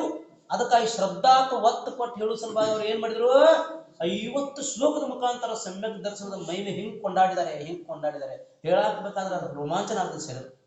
ಅಷ್ಟು ಚಂದ ವರ್ಣನೆ ಮಾಡಿದಾರೆ ಶ್ರಾವಕಾಚಾರ್ಯರು. ನೀವೆಲ್ಲ ಈಗ ಓದಾಗಿದೆ, ಕಲಿತಾಗಿದೆ, ಅದಕ್ಕೆ ನಿಮ್ ಸಮ್ಯಕ್ ಅಚಲಾಗಿದೆ ಅಥವಾ ಇಲ್ಲೋ? ಅಚಲಾಗಿದಿಲ್ಲ? ಹೆಂಗಾಗಿರ್ಬೇಕು? ಹೆಂಗಾಗ್ಬೇಕು? ಅಕ್ಕಲಂಕ ನಿಕಲಂಕರ್ಗಿತ ಆಗಿರ್ಬೇಕು. ನಿಕಲಂಕ ಹೆಂಗ ತನ್ನ ಪ್ರಾಣ ಕೊಟ್ಟ. ನಿಕಲಂಕ ಏನ್ ಕೊಟ್ಟ ಗೊತ್ತಾ? ತಮ್ಮ ಜೈನ ಧರ್ಮಗೋಸ್ಕರವಾಗಿ ತನ್ನ ಪ್ರಾಣವನ್ನು ಕೊಟ್ಟ, ಅನ್ನನ್ನು ಬದುಕಿಸಿದ. ಮತ್ತು ಅವನೇ ಅನ್ನ ಅಕ್ಕಲಂಕ ಆಚಾರ್ಯರಾಗಿ ಇಡೀ ಜಗತ್ತಿಗೆ ಬ್ರಾಹ್ಮಣರ ಜೊತೆಗೆ 8 ತಿಂಗಳು ವಾದ ಮಾಡಿರೋರು. 6 ತಿಂಗಳು ವಾದ ಮಾಡಿದ್ರು ಕೂಡ ಅವ್ನು ಸೋಲಿಸ್ಲಾಕಾಗಿಲ್ರಿ. ಅಂತ ಅಕಲಂಕನ ಅಂಶದಲ್ಲಿ ಹುಟ್ಟಿದಂತ ಮಹಾಶೂರರು ನೀವು. ಅತ್ತಿ ಮಬ್ಬೆ ದಾನ ಚಿಂತಾಮಣಿ ಅಂತವಳ ಕುಟುಂಬ, ಅಂತ ವಂಶದಲ್ಲಿ ಹುಟ್ಟಿದಂತ ಮಹಾಶೂರರು ನೀವು. ಅವರನ್ನ ಆದರ್ಶವಾಗಿ ಮಾಡ್ಕೊಂಡು ಹೋದಾಗ ಮಾತ್ರ ನಮ್ಮ ಜೀವನ ಸ್ವಾರ್ಥಕ್ಕಾಗಿ ಏನೂ ಪ್ರಯೋಜನ ಇಲ್ಲ.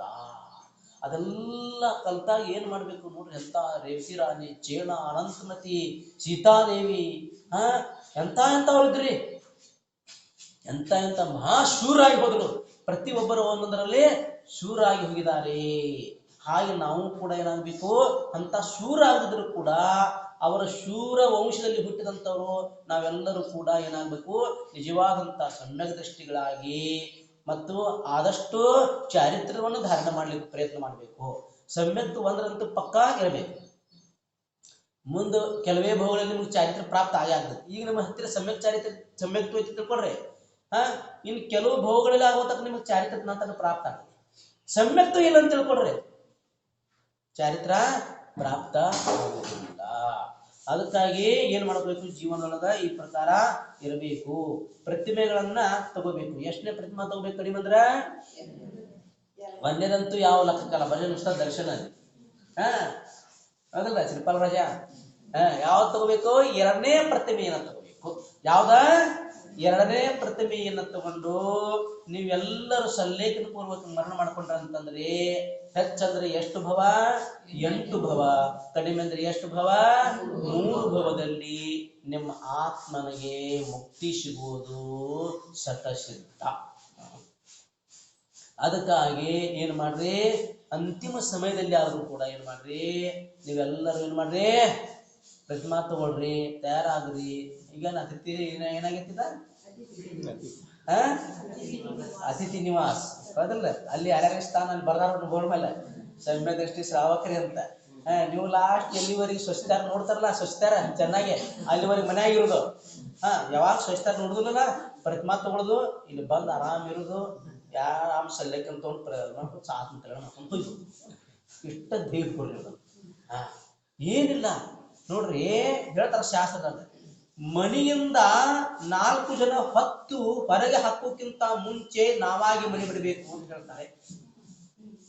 ಮನೆಯಿಂದ 4 ಜನ ಹೊತ್ತು ನಮ್ಮನ್ನ ಮನೆಯಿಂದ ಹೊರಗೆ ಹೋಗೋಕ್ಕಿಂತ ಮುಂಚೆನೆ ನಾವೇನ್ ಮಾಡ್ಬೇಕು, ಸ್ವ ಇಚ್ಛೆಯಿಂದ ಮನೆಯನ್ನ ತ್ಯಾಗ ಮಾಡಿ ಹೊರಗೆ ಹೋಗ್ಬೇಕು. ಇದು ನಂದಲ್ಲ. ನಮ್ಮ ಮನೆ ಯಾವುದು?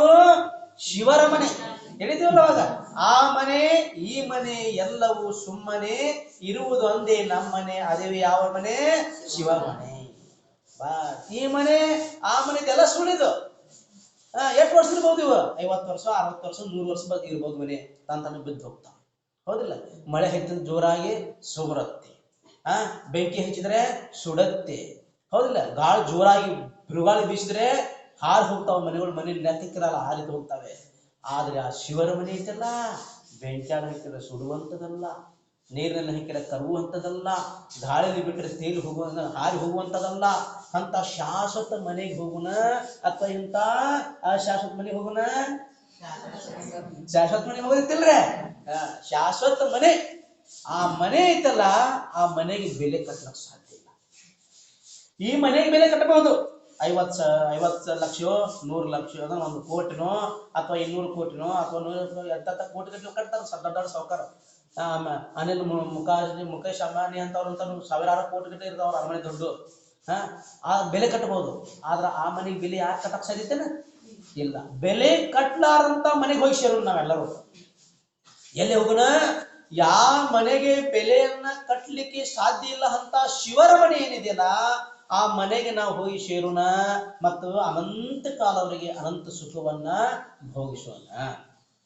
ಇಂದ್ರಿಯ ಸುಖವನ್ನ ಬಿಡುನದಿ ಇಲ್ಲೇ ಕ್ಷಣಿಕೈತಿ ಅಂತ. ಅನಂತ ಚತುಷ್ಟಯಕ್ಕೆ ಧನಿ ಭಗವಂತರು ಹೆಂಗಿದಾರೆ ಮತ್ ನಮ್ಮ ಇಲ್ಲಿ ಮ್ಯಾಲೆ ಹೇಳಿದ್ರು 8 ಸುಸಿದ್ಧ ಭಗವಂತ ಹೇಳಿದ್ರು, ತಳಗೆ ಹೇಳ್ತಾ ಇದಾರೆ ಅನಂತ ಚತುಷ್ಟಯ. ಅನಂತ ಚತುಷ್ಟಯ ಯಾವಕ್ಕಂತಾರೆ? ಅನಂತ ದರ್ಶನ, ಅನಂತ ಜ್ಞಾನ, ಅನಂತ ಸುಖ, ಅನಂತ ವೀರ್ಯ. ಈ 4 ಚತುಷ್ಟಯಗಳಿಂದ ನೀವೇನಾಗಿದ್ದೀರಿ ಸ್ವಾಮಿ? ಸಹಿತರಾಗಿದ್ದೀರಿ.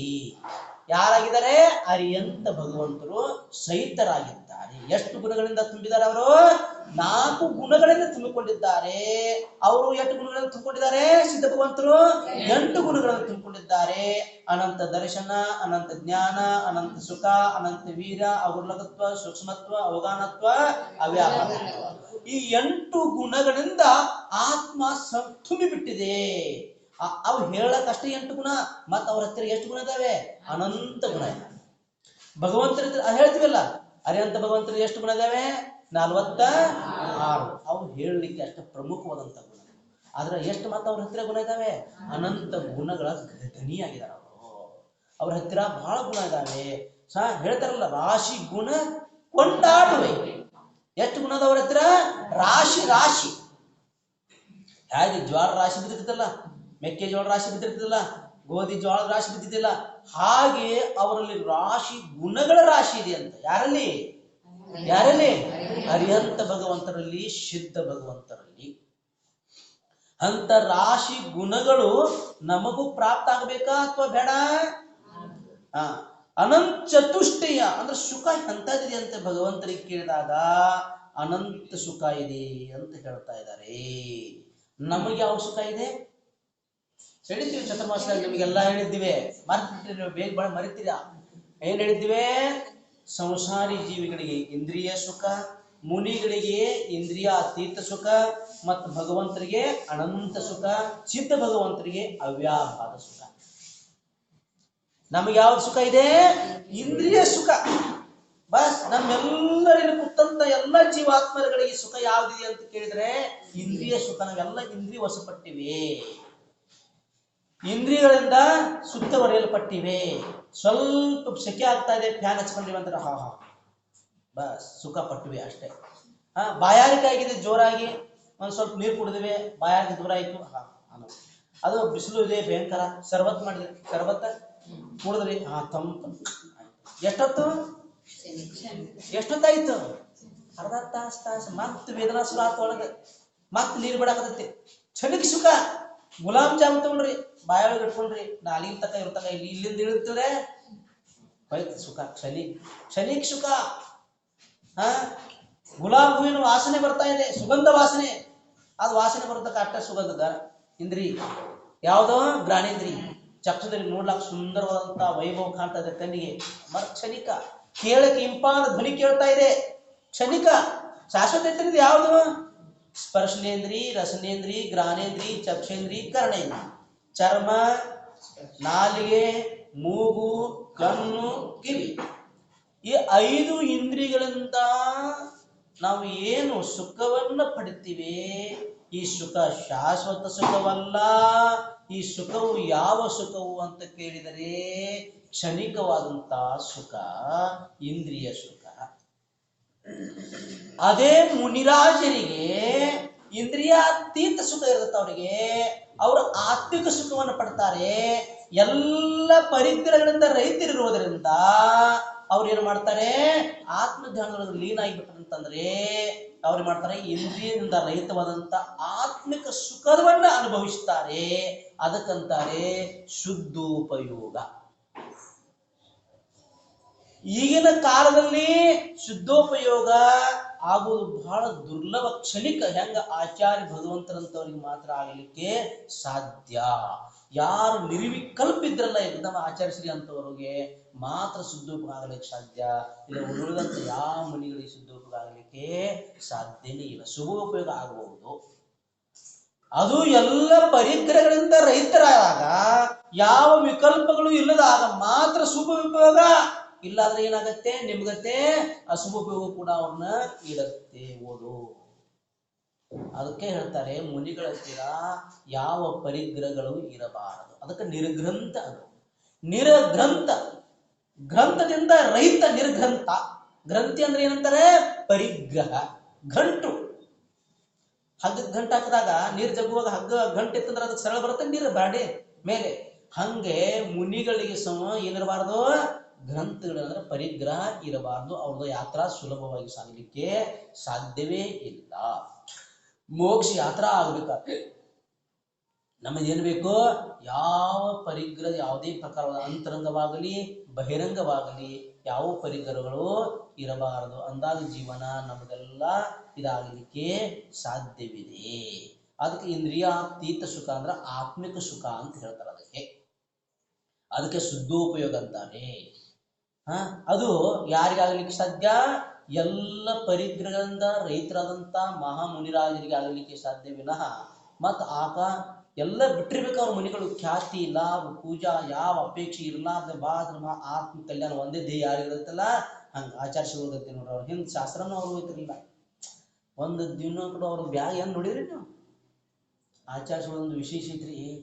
ಅವ್ರ ಹತ್ತಿರ ಏನು ಓದ್ತಿದ್ರಲ್ಲ ಅಲ್ಲೇ ಮಂಚ, ಅಲ್ಲೇ ಟೇಬಲ್ ಮೇಲೆ ಹೇಳ್ಬಿಟ್ಟು ಹಂಗ ಹೋಗಿದ್ದಾರೆ. ಯಾವ ಶಾಸ್ತ್ರ ಅವ್ರು ಸ್ವತಃ ಬರ್ದು ಎಷ್ಟೋ ಗ್ರಂಥಗಳು ತೊಳಗಿದಾವ.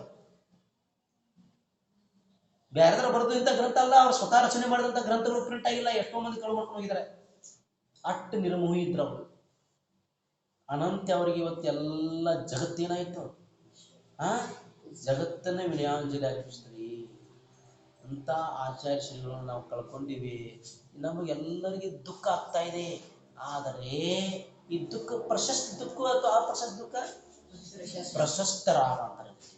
ಹಾಗೆ ಮಗು ತಾಯಿ ತಂದೆಯನ್ನು ಕಳ್ಕೊಂಡಾಗ ದುಃಖ ಪಡುತ್ತೆ. ಹಾಗೂ ಒಬ್ಬ ಭಕ್ತ ಗುರುವನ್ನ, ಶಿಷ್ಯ ಇದ್ದವ ಗುರುವಿನ ಅಭಾವದಲ್ಲಿ ಏನ್ ಮಾಡ್ತಾನೆ, ದುಃಖವನ್ನು ಪಡ್ತಾನೆ. ಆದ್ರೆ ಇದು ಕರ್ಮಕ್ಕೆ ಬಂಧ ಇದೆ, ಇದು ಕರ್ಮ ಬಂಧ ಮಾಡುತ್ತೆ. ಆದ್ರೆ ಯಾವ ಕರ್ಮ ಬಂದಾಗತ್ತೆ, ಪ್ರಶಸ್ತ ಶುಭ ಪುಣ್ಯ ಕರ್ಮಗಳ ಬಂಧಕ್ಕೆ ಕಾರಣ ಆಗುತ್ತೆ. ಇನ್ನು ಎಷ್ಟೋ ಕಾಲದವರೆಗೆ ನಮಗೆ ಇಂಥವ್ರು ಸಿಗಕ್ಕೆ ಸಾಧ್ಯ ಇಲ್ಲ. ಇನ್ನು ನಿಮಗೆ ಸಿಗಬಹುದು, ಇದಕ್ಕೆ ಭಾಯಿ ಗುರುಗಳು ಸಿಗ್ಬೋದು. ನಾವೆಲ್ಲರೂ ಪ್ರತಿಮೆಯನ್ನು ತಗೊಂಡು ಸಲ್ಲೇಖಪೂರ್ವಕ ಮರಣ ಮಾಡಿ ಸ್ವರ್ಗದಲ್ಲಿ ದೇವಾಗಿ ಹುಟ್ಟುಕೊಂಡು ಸಾಗೋಪುರದಲ್ಲಿ ಸುಖವನ್ನು ಭೋಗಿಸಿ ಅಲ್ಲಿ ಕೂಡ ನಾವು ಶಾಸ್ತ್ರ ಅಧ್ಯಯನದಲ್ಲಿ ತಲ್ಲಿಮಯ ಆಗಿ ಅಲ್ಲಿಂದ ಪುನಃ ಇಲ್ಲಿ ಮನುಷ್ಯ ಬೋಧನೆಗೆ ಬಂದು ಹುಟ್ಟುಕೊಂಡು ಚತುರ್ಥ ಕಾಲದಲ್ಲಿ ಹುಟ್ಟುಕೊಂಡಿವಿ ಅಂತಂದ್ರೆ ಇದಕ್ಕಿಂತ ಮುನಿರಾಜರನ್ನು ನಾವು ನೋಡಬಹುದು. ಇಲ್ಲಾಂದ್ರೆ ಪಂಚಮ ಕಾಲದಲ್ಲಂತೂ ಸಾಧ್ಯ ಇಲ್ಲ. ಇನ್ನು ಉಳಿದಂತ 18,000 ವರ್ಷ ಇದೆಯಲ್ಲ, ಅದರಲ್ಲಿ ಇಂಥ ಮಹಾನ್ ಆಚಾರ್ಯಗಳು ಸಿಗ್ಲಿಕ್ಕೆ ಸಾಧ್ಯನೇ ಇಲ್ಲ. ಇದ ಅಂತಿಮ ಆಚಾರ್ಯ ಅಂತ ತಿಳ್ಕೊಂಡ್ಬಿಡಲಿ. ಅದಕ್ಕೆ ಇಂಥ ಮಹಾನ ಗುರುಗಳನ್ನು ನಾವು ಪಡ್ಕೊಂಡಿವಿ ಅಂತಂದ್ರೆ ಅವ್ರು ಹೇಳಿಕೊಂಡಂತ ಮಾರ್ಗವನ್ನು ನಾವು ಯಾವ ಕಾಲಕ್ಕೂ ಬಿಡಬಾರ್ದು. ಪ್ರಾಣ ಹೊಂಟು ಹೋದ್ರು ಕೂಡ ಅವ್ರೇನು ಹೇಳಿ ಹೋಗಿದಾರಲ್ಲ ಆ ಮಾರ್ಗದ ಅನುಸರಣೆ ಮಾಡ್ತಾ ಮಾಡ್ತಾ ಮಾಡ್ತಾ ನಾವ ಹೋಗೋಣ, ಜೀವನವನ್ನ ಸಾರ್ಥಕ ಮಾಡ್ಕೊಳ್ಳೋಣ ಅಂತ. ಈ ಮಾನವ ಜನ್ಮಕ್ಕ ಬೆಲೆ ಕಟ್ಲಕ್ ಸಾಧ್ಯ ಇಲ್ಲ. ಅಂತ ಜನ್ಮದಲ್ಲಿ ನಾವು ಹುಟ್ಟಿ ಬಂದೀವ್ರಿ. ಅದರೊಳಗೂ ಜೈನ ಕುಲದಲ್ಲಿ ಹುಟ್ಟಿ ಬಂದಿವಿ. ಈಗ ಯಾವುದೋ ಧರ್ಮದಾಗ ಇರ್ತಿದ್ರಿ, ನೀವು ಇಲ್ಲಿ ಇರ್ತಿದ್ರೇನ? ಈ ಯಾವುದೋ ಅನ್ಯ ಧರ್ಮದಾಗ ಜನ್ಮ ಪಡ್ಕೊತಿದ್ವಿ ಅಂತ ತಿಳ್ಕೊಂಡು ನಾವು ನೀಚ ಕುಲದ ಉದಯದಿಂದ ಬೇರೆ ಯಾವ ಧರ್ಮದಲ್ಲಿ ಜನ್ಮ ಪಡ್ಕೊತಿದ್ದೀವಿ. ಇಲ್ಲಿ ಇರ್ತಿದ್ರಿ ನೀವು? ಇಂಥ ವೀತರಾದ ಮಂದಿರ ನಿಮ್ಗೆ ಸಿಗ್ತಿತ್ತಾನ? ನೆರೆದಂತ ಗುರುಗಳು ಸಿಗ್ತಿದ್ರನ್ನ? ಇಂಥದ್ದೆಲ್ಲ ಸಿಗ್ತಿತ್ತನ್ರಿ? ಸಿಗ್ಲಾಕ ಸಾಧ್ಯ ಇಲ್ಲ. ಇದೆಲ್ಲ ನಮಗೆ ಭಾಗ್ಯ ಅಂತ ತಿಳ್ಕೋಬೇಕು. ಅದನ್ನ ಸದುಪಯೋಗ ಮಾಡ್ಕೋಬೇಕು. ಆತ್ಮನ ಏನ್ ಮಾಡ್ಕೋಬೇಕು, ಕರ್ಮವನ್ನ ತೊಳ್ಕೊಲಿಕ್ಕೆ ಪ್ರಯತ್ನ ಮಾಡಬೇಕು. ಪ್ರತಿನಿತ್ಯ ನಾವೇನ್ ಮಾಡ್ತೀವಿ, ಶರೀರವನ್ನ ತೊಳಿತಾ ಇದ್ದೀವಿ. ಪ್ರತಿಯೊಬ್ಬರು ಏನ್ ತೊಳಿತಾ ಇದ್ದೀವಿ, ಶರೀರವನ್ನು ತೊಳಿತಾ ಇದ್ದೀವಿ. ಶರೀರವನ್ನು ತೊಳೆದು ತೊಳೆದು ತೊಳೆದು ಎಷ್ಟು ನೀರನ್ನ ಆಗಿ ಮಾಡಿವಿ ಮತ್ತೆ ಎಷ್ಟು ಸಾಬೂನುಗಳನ್ನ ಆಗಿ ಮಾಡಿವಿ ಹೇಳಕ ಸಾಧ್ಯ ಇಲ್ಲ. ಆದ್ರೆ ಇನ್ನು ಏನ್ ತೊಳಿರಿ, ಆತ್ಮ ತೊಳ್ಕೊಳ್ರಿ. ಆತ್ಮಕ್ಕೆ ಏನು ತುಂಬಿದೆ, ಕರ್ಮದ ಕೊಳೆ, ಪಾಪದ ಕೊಳೆ ಅಂತ ಆತ್ಮನಿಗೆ ಏನು ಅಂಟಿಕೊಂಡಿದೆಯಲ್ಲ ಅದನ್ನು ತೊಳಿಬೇಕಾದ್ರೆ ಯಾವ್ದು ಬೇಕು, ಸಮ್ಯಕ್ ದರ್ಶನ ರೂಪಿ ಶ್ರದ್ಧೆಯಿಂದ, ಸಮ್ಯಕ್ ಜ್ಞಾನ ರೂಪಿ ಜಲದಿಂದ, ಸಮ್ಯಕ್ ಚಾರಿತ್ರ ರೂಪಿ ಸಾಬೂನವನ್ನು ಹಚ್ಚಿ ತೊಳೆದಾಗ ಮಾತ್ರ ಆತ್ಮ ಏನಾಗ್ತಾನೆ, ಬಳಿತಾನೆ, ಶುದ್ಧಾತ್ಮನಾಗ್ತಾನೆ. ಒಂದು ಸಲ ಶುದ್ಧ ಆದ್ರೆ ಆತ್ಮ ಮತ್ತೊಮ್ಮೆ ಅಶುದ್ಧ ಆಗ್ಲಿಕ್ಕೆ ಸಾಧ್ಯನೇ ಇಲ್ಲ. ಒಂದು ಸಲ ನಮ್ಮೆಲ್ಲರ ಆತ್ಮನ್ನು ಶುದ್ಧನಾಗಿ ಬಿಟ್ಟಂತಂದ್ರೆ ಮತ್ತು ಈ ಸಂಸಾರದಲ್ಲಿ ಹುಟ್ಟಿ ಬರೋದು ಅವಶ್ಯಕತೆನೇ ಇಲ್ಲ. ಅಂತ ಆತ್ಮನ ತೊಳ್ಕೊಳ್ಳಿಕ್ಕೆ ಪ್ರಯತ್ನ ಮಾಡ್ರಿ. ಶರೀರ ತೊಳೆದ ಬಿಟ್ಟು ಬಿಡ್ರಿ. ಇಲ್ಲ ತೊಳಿರಿಸ್ತೇವೆ, ಶರೀರದ ಅವಶ್ಯಕತೆ ಇದೆ. ಎಲ್ಲಿವರೆಗೆ ನಾವು ಸಂಸಾರದಲ್ಲಿ ಇರ್ತೇವೆ, ಎಲ್ಲಿವರೆಗೆ ನಾವು ಸಟ್ ಕ್ರಿಯೆಗಳನ್ನು ಮಾಡ್ತೀವಿ, ಅಲ್ಲಿವರೆಗೆ ಸ್ನಾನದ ಅವಶ್ಯಕತೆ ಇದೆ. ಯಾಕೆ, ಬೆಳಗ್ಗೆ ಎದ್ದ ತಕ್ಷಣ ನಾವು ಎಲ್ಲಿಗೆ ಬರಬೇಕು, ವೀತರಾಗ ಭಗವಂತನ ಸಮೋಸರಣಕ್ಕೆ ಬರಬೇಕು. ಸಮೋಸರಣಕ್ಕೆ ಬಂದು ನಾವೇನ್ ಮಾಡ್ಬೇಕು, ಭಗವಂತನ ಭಕ್ತಿಯನ್ನು ಮಾಡಬೇಕು. ಆ ಭಕ್ತಿ ಮಾಡ್ಲಿಕ್ಕೆ ನಮಗೇನ ಅವಶ್ಯಕತೆ ಇದೆ, ಸ್ನಾನದ ಅವಶ್ಯಕತೆ ಇದೆ.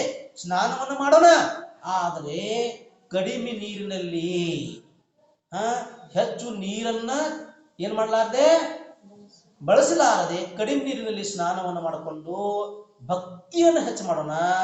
ಆದರೆ ಆತ್ಮನಿಗೆ ಅಂಟಿಕೊಂಡಂತ ಕರ್ಮದ ಕೊಳೆ, ಪಾಪದ ಕೊಳೆ ಐತಲ್ಲ, ಅದನ್ನು ತೊಳೆಯಕ್ಕೆ ಪ್ರಯತ್ನ ಮಾಡ್ರಿ. ಅದನ್ನು ತೊಳಿಬೇಕಾದ್ರೆ ಏನು ಮುಖ್ಯ, ಚಾರಿತ್ರ ರೂಪಿ ಸಾಬೂನು ಹಚ್ಚಿದಾಗ ಮಾತ್ರ ಆತ್ಮ ಸ್ವಚ್ಛ ಆಗ್ತಾನೆ. ಅದಕ್ಕೆ ಜ್ಞಾನ ರೂಪಿ ಅನ್ನುವಂತ ಜಲವನ್ನ ಉಪಯೋಗ ಮಾಡಬೇಕು. ಅಂದ್ರೆ ಮಾತ್ರ ಜೀವನ ಸಾರ್ಥಕ ಆಗಲಿಕ್ಕೆ ಸಾಧ್ಯವಿದೆ. ಹಾಗೆ ಅನಂತ ಚತುಷ್ಟಯಕ್ಕೆ ಧನಿ. ಅನಂತ ಚತುಷ್ಟಯ ಅಂದ್ರೆ 4 ಅನಂತ ದರ್ಶನ, ಅನಂತ ಜ್ಞಾನ, ಅನಂತ ಸುಖ, ಅನಂತ ವೀರ್ಯ. ಈ 4 ಗುಣಗಳಿಂದ ಏನಾಗಿದ್ರಿ, ನೀವು ತುಂಬಿದಿರಿ, ಧನಿಯಾಗಿದ್ದೀರಿ, ನೀವು ಸಾಹುಕಾರರಾಗಿದ್ದೀರಿ, ಸ್ವಾಮಿ ಆಗಿದ್ದೀರಿ. ಮತ್ತೇನಾಗಿದ್ರಿ, ತುಮಿಹಿ ಹೋಶಿರುತ್ತಾ, ನೀವು ಏನಾಗಿದ್ರಿ? ನೀವೇ ಮತ್ತೇನಾಗಿದ್ರಿ? ಸಿರ್ತಾಜ್, ನೀವೇ ಮಹಾನ್ ಆಗಿದ್ರಿ, ಸರ್ವಶ್ರೇಷ್ಠರಾಗಿದ್ದೀರಿ. ಮತ್ತೇನಾಗಿದ್ರಿ? ಮುಕ್ತಿ ವಧುಕೆ ಕಂತ ತುಮ್ ತೀನ ಭುವನಕ್ಕೆ ರಾಜ್. ಮುಕ್ತಿ ಅಂದ್ರೆ ಏನ? ಮೋಕ್ಷ. ಮೋಕ್ಷ ರೂಪಿ ವಧು, ಮೋಕ್ಷ ರೂಪಿ ವಧುವಿನ ಏನಾಗಿದ್ರಿ? ನೀವು ಒಡೆಯರಾಗಿದ್ದೀರಿ, ಪತಿರಾಗಿದ್ದೀರಿ, ಪತಿರಾಜ ಆಗಿದ್ರಿ. ನೀವು ವಿವಾಹ ಆಗಿದ್ರಿ, ನೀವು ಕೂಡ ವಿವಾಹ ಆಗಿದ್ರಿ. ಯಾರ ಜೊತೆಗೆ ವಿವಾಹ ಆಗಿದ್ರಿ? ಮೋಕ್ಷ ರೂಪ, ಮುಕ್ತಿ ರೂಪಿ ಅನ್ನುವಂತ ವಧುವಿನ ಜೊತೆಗೆ ನೀವು ವಿವಾಹವಾಗಿದ್ದೀರಿ. ಅದಕ್ಕೆ ನೀವೇನಾಗಿದ್ರಿ?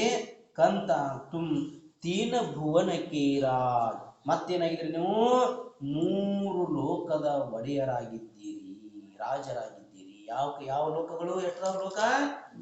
3 ಲೋಕ. ಯಾವ ಲೋಕದ 3 ಲೋಕ? ಯಾವ ಮೊಟ್ಟ ಮೊದಲು ಯಾವ್ದು ಹೇಳ್ಬೇಕು? ಮಧ್ಯ ಲೋಕ, ಉರ್ದು ಲೋಕ, ಅದಿಲ್ಲ. ನಾವೆಲ್ಲ ಯಾವ ಲೋಕದಾಗಿದ್ದೀವಿ? ಮಧ್ಯ ಲೋಕದಲ್ಲಿದ್ದೀವಿ. ಮಧ್ಯ ಲೋಕದಲ್ಲಿ ಕೂಡ ಯಾವ ದೀಪದಲ್ಲಿದ್ದೀವಿ? ಜಂಬೂ ದೀಪ. ಜಂಬೂ ದೀಪದಲ್ಲಿ ಕೂಡ ಯಾವ ಕ್ಷೇತ್ರದಲ್ಲಿದ್ದೇವೆ? ಭರತ ಕ್ಷೇತ್ರದಲ್ಲಿ ಕೂಡ ಯಾವ ಖಂಡದಲ್ಲಿದ್ದೇವೆ? ಆರ್ಯ ಖಂಡದಲ್ಲಿ ಕೂಡ ಯಾವ ದೇಶದಲ್ಲಿದ್ದೇವೆ? ಭಾರತ ದೇಶದಲ್ಲಿ ಎಲ್ಲಿದ್ದೇವೆ? ಕರ್ನಾಟಕ ರಾಜ್ಯ. ಅದರಲ್ಲಿ ಎಲ್ಲಿದ್ದೇವೆ? ತೇರದಾಳದಲ್ಲಿದ್ದೇವೆ. ಇನ್ನೂ ಮಧ್ಯ ಲೋಕದಲ್ಲಿರಬೇಕು ಅಥವಾ ಉರ್ದು ಲೋಕಕ್ಕೆ ಗಮನ ಮಾಡ್ಬೇಕು? ನಾವ ಉರ್ದು ಲೋಕಕ್ಕೆ ಗಮನ ಮಾಡಬೇಕು. ಉರ್ದು ಲೋಕದಲ್ಲಿ ಗಮನವನ್ನು ನೀವು ಪ್ರತಿಮೆಯೊಂದಿಗೆ ಮರಣವನ್ನು ಹೊಂದಿದ್ರೆ ಮಾತ್ರ ಸಾಧ್ಯ. ಸಮ್ಯಕ್ತದೊಂದಿಗೆ ಆಗಬಹುದು ನೋಡ್ರಿ. ಸಮ್ಯಕ್ತದೊಂದಿಗೆ ಮರಣ ಮಾಡ್ಕೊಂಡಾಗ ಮತ್ತು ಪ್ರತಿಮೆಯೊಂದಿಗೆ ಮರಣ ಮಾಡ್ಕೊಂಡಾಗ ಏನಂತಾರ ಅಂತಂದ್ರೆ, ಸಮ್ಯಕ್ತವನ್ನ ಕಾಯ್ಕೊಂಡು ನೀವು ಮರಣ ಮಾಡ್ಕೊಂಡ್ರಿ ತಿಳ್ಕೊಡ್ರಿ, ನೀವು ಸ್ವರ್ಗಕ್ಕೆ ಹುಟ್ಟಬಹುದು, ದುಃಖದಿಂದ ರೈತರಾಗಿ ಸುಖದ ಅನುಭವವನ್ನು ಮಾಡಬಹುದು. ಆದ್ರೆ ಸಂಸಾರ ನಾಶ ಆಗಲ್ಲ. ಮತ್ತಿಲ್ಲಿ ಬರ್ಬೋದು, ಮತ್ತೆ ಹೋಗುದು, ಹಿಂಗಾಗಿ ಆತರ ಶುರು ಇದೆ. ಆದ್ರೆ ನೀವು ಪ್ರತಿಮೆಗಳನ್ನು ತೆಗೆದುಕೊಂಡು ಸಮ್ಯಕ್ತದೊಂದಿಗೆ ಮರಣವನ್ನು ಮಾಡ್ಕೊಂಡ್ರಿ ಅಂತಂದ್ರೆ ನಿಮಗೆ ಏನಾಯ್ತು? ಭವ ಕಡಿಮೆ ಆಯ್ತು. ಅಂದ್ರೆ ನಿಮ್ಗೆ ಗ್ಯಾರಂಟಿ ಕಾಲ. ಹೆಂಗಂತಂದ್ರೆ ನೀವು ಶಿಖರಜಿ ಹೋಗ್ತಾ ಇದ್ರಿ, ಈಗ 28ನೇ ತಾರೀಕ. ನಿಮಗೆಲ್ಲ ಟಿಕೆಟ್ ಏನಾಗಿದಾವೆ? ರಿಸರ್ವೇಶನ್. ಅಂದ್ರೆ ನೀವು ಆವತ್ತು ನಿಮ್ಗೆ ಅವು ಖಾಲಿ, ಅಲ್ಲಿ ಸೀಟ್ ಹೋದ ತಕ್ಷಣ ಖಾಲಿ ಸಿಗ್ತಾವ, ಪಕ್ಕ ಇದು. ಅಲ್ಲಿ ಯಾರು ಉಂಡಕ್ ಸಾಧ್ಯ ಇಲ್ಲ. ಇದು ಯಾವುದು? ಪ್ರತಿಮೆ. ಮತ್ತೆ ನಿಮಗೆ ಏನಾಗಿದೆ? ಏನ್ ಸಿಕ್ಕಿದೆ? ವೇಟಿಂಗ್ ಸಿಕ್ಕಿದೆ. ವೇಟಿಂಗ್ ಸಿಕ್ಕಿದೆ ಯಾವುದು? ಸಮಯ. ಯಾವಾಗ ಹೋಗ್ಬೋದು ಹೇಳಕ್ ಬರಲ್ಲ, ಪಕ್ಕ ಇಲ್ಲಿ ವೇಟಿಂಗ್ ಇದಾಗ್ರಿ. ವೇಟಿಂಗ್ ಚಲೋ ಅಥವಾ ರಿಸರ್ವೇಶನ್ ಚಲೋ? ರಿಸರ್ವೇಶನ್ ಚಲೋ ಆದ್ರೆ ಏನ್ ಮಾಡ್ಕೊಳ್ಳೋದು? ಪ್ರತಿಮಾ ತಗೊಳ್ಳೋದು. ಯಾರು ತಗೊಳ್ಳೋರ?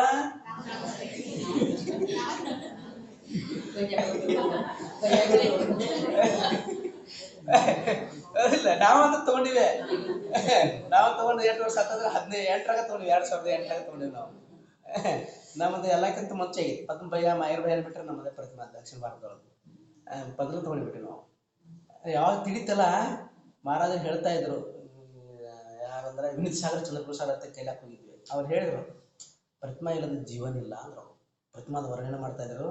ವರ್ಣನೆ ಮಾಡೋದು ಒಮ್ಮೆ ಕೇಳ್ಕೊಂಡು ಅಲ್ಲಿಂದ ಯಾರು ಆಚರಿಸೋರು ಹೋಗಿ ತೊಗೊಂಡು ಬಂದ್ವಿ. ನಾವು ವಿಚಾರ ಮಾಡಲಿಲ್ಲ ಒಟ್ಟ. ಒಮ್ಮೆ ಪ್ರತಿಮಾ ತಗೊಂಡು ಮತ್ತೇನು ಮಾಡ್ಬೇಕು ಗೊತ್ತದ? ನೀವು ಯಾರ್ಯಾರು ಪ್ರತಿಮೆ ತಗೊಂಡು ಇಚ್ಛೆ ಐತಲ್ಲ ಅವರಿಗೆ ಎಲ್ಲ ಯಾತ್ರಾ ಮಾಡಿ ಮುಗಿಸ್ಬಿಡ್ರಿ. ನಾವು ಹಂಗ ಮಾಡಿದ್ವಿ. 2008ರಿಂದ ನಾವು ಒಂದು ಯಾತ್ರಾ ಮಾಡಿಲ್ಲ ನೋಡಿ, ಎಲ್ಲಿ ಹೋಗಿಲ್ಲ.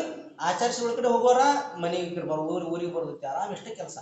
ಆಚಾರ್ಯ ಬಿಟ್ಟರೆ ಬೇರೆ ಕಡೆ ಶಿಖರಜಿ ಇಲ್ಲ, ಯಾವ ಕ್ಷೇತ್ರ ಇಲ್ಲ, ಏನಿಲ್ಲ. 2008ಕ್ಕಿಂತ ಮೊದಲು ಏನು 7 ಸಲ ಮಾಡಿವಿ ನೋಡ, 5-6 ಸಲ ಮಾಡಿ ಮುಗಿಸ್ಬಿಟ್ಟು, ವರ್ಷಕ್ಕೊಂದ್ಸಲ 2 ಸಲ ಹೋಗ ಮಾಡಿ ಮುಗಿಸ್ಬಿಡುದು. ಪ್ರತಿಮಾ ತಗೊಂಡ ನಂತರ ಒಟ್ಟ ವಿಕಲ್ಪ ಇಟ್ಕೊಳ್ದು. ಬಸ್ ಆರಾಮ್ ಶುದ್ಧ ಆಚರಣೆ ಮಾಡ್ಕೋತ, ಶುದ್ಧ ಊಟ ಮಾಡ್ಕೋತ, ಸ್ವಾಧ್ಯಾಯ ಮಾಡ್ಕೋತ, ಜಪಾತ ಮಾಡ್ಕೋತ ಆರಾಮ್ ಇದ್ರು. ಒಟ್ಟ ವಿಕಲ್ಪ ನಾ ಶಿಖರಜಿ ಹೋಗ್ಬೇಕು, ನಾ ಅಲ್ಲಿ ಹೋಗ್ಬೇಕು, ಇಲ್ಲಿ ಹೋಗಿ ಪ್ರತಿಮಾ ತಗೊಂಡೊಳಗೆ ಆಸೆ ಮಾಡೋದಿಲ್ಲ. ಈಗ ನೀವು ಪ್ರತಿಮಾ ತಗೊಳ್ರಿ ಅಂತ ತಿಳ್ಕೊಡ್ರಿ, 2ನೇ ಪ್ರತಿಮಾ ತಗೊಳ್ರಿ ಅಂತ ತಿಳ್ಕೊಡ್ರಿ. ಇಲ್ಲಿ 2ನೇ ಪ್ರತಿಮಾ ತಗೊಂಡ್ರಿ, 2ನೇ ಪ್ರತಿಮಾದೊಳಗೆ ಸಾಮಾನ್ಯ 2 ಸಲ ಮಾಡ್ಬೇಕು, 2 ಸಲ ಕಂಪಲ್ಸರಿ ಮಾಡ್ಬೇಕು. ಹಾಗಾದ್ರೆ ಟ್ರೈನ್ದಾಗ ಸಾಮಾನ್ಯ ಮಾಡೋರಲ್ಲ,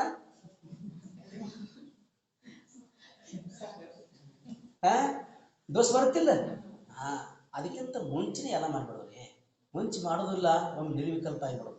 ಬಸ್ ಯಾನಿಲ್ಲ, ಬಸ್ ಆತ್ಮದ ಯಾತ್ರಾ ಶುರು ಮಾಡೋದು. ಈ ಬಾಯಿ ಯಾತ್ರಾ ಬಿಟ್ಬಿಡೋದು. ಇನ್ನು ಯಾವ್ದು ಆತ್ಮಿಕ ಯಾತ್ರೆಯನ್ನು ಶುರು ಮಾಡೋದು. ಬಸ್ ಆತ್ಮನ ಎಲ್ಲಿ ಒಯ್ದೈತಿ? ಸಿದ್ಧಿಸಲಾಕ ಒಯ್ದೈತಿ. ಬಸ್ ಇವೆಲ್ಲ ಶಿಖರಜಿಗೆ ಇವೆಲ್ಲ ಮುಗಿಸ್ಬಿಡುದು. ಯಾತ್ರೆ ಇಲ್ಲೇ ಲೌಕಿಕ ಯಾತ್ರೆಯನ್ನು ಮುಗಿಸ್ಬಿಡುದು. ಇವೆಲ್ಲ ಲೌಕಿಕ ಯಾತ್ರೆ. ಆತ್ಮಿಕ ಯಾತ್ರೆ ಯಾವ್ದು? ಅದೇ ನಿಜವಾದಂತ ಯಾತ್ರೆ. ಅಲ್ಲಿ ಹೋಗೋಣ, ಅದಕ್ಕೆ ಜೀವನವನ್ನ ಸಾರ್ಥಕ ಮಾಡಿಕೊಳ್ಳೋಣ.